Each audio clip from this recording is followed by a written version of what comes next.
What happens when 900,000 farmers lose their crops in one season? In this video, we are not talking about drought like it's just some far off weather issue. We are exposing it for what it really is. Most people think droughts are just natural disasters, something you can't predict, can't prevent, just endure. But what if that mindset is exactly why we keep getting caught off guard? Let's look deeper. Because Ghana's drought is more than dry weather. It's a signal of something far bigger. Let's break this down. In 2024, Ghana experienced one of the worst droughts in its recent history. Over 928,000 farmers were affected. Maize production, the country's staple crop, rice, granules, yams, soya beans, millets, all under severe water stress. The northern regions, which supply over 60% of Ghana's grains, are the hardest hit. That means the ripple effect touches almost every home and market in the country. And if you think this is just a one-off, think again. Ghana has seen droughts before. The most brutal between 1980 and 1983. Entire harvest failed. Livestock died off. Rural poverty soared. More droughts followed in the early 2000s, triggering migration as families searched for better living conditions. But here's the catch. Back then, droughts were mostly part of natural climate variability. Today, climate change is supercharging the crisis. Rain is more unpredictable. Dry seasons are longer. Recovery is harder.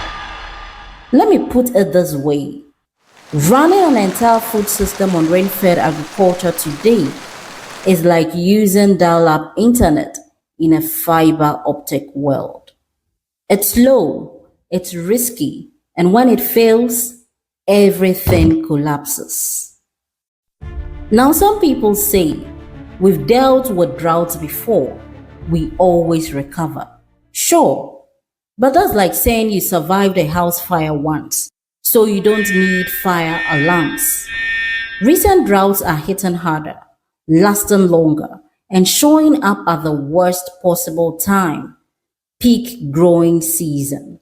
Yes, the government has stepped in. They've banned grain exports, purchased local stock, and handed out some aid. That's a start, but let's be real. Only 1.6% of Ghana's farmland is irrigated. That's right. We are still dependent almost entirely on rain in a climate where rain can't be trusted. That's like showing up to a gunfight with a garden hose. This isn't about blaming farmers or even the government. It's about recognizing that the system, not the weather, is the bigger threat now. Still think this is just Ghana's problem? Let's zoom out. Drought leads to food shortages. Food shortages lead to price hikes. And price hikes don't stop at borders. Plus, when farming collapses, rural economies collapse. That means more poverty, more migration, and more instability. Not just within Ghana, but across the region. So what needs to change? Start with infrastructure. We need large-scale irrigation systems, not just seasonal fixes. We need investment in drought-resistant crops, technology, and forecasting tools that help farmers adapt. We need international support, not just for emergencies, but for long-term resilience. This drought isn't just a dry spell. It's a mirror showing us what happens when we ignore warnings and underprepare for climate shocks. The question now isn't, when will it rain? It's what will we do when it doesn't. But there's another part of the story we haven't talked about yet.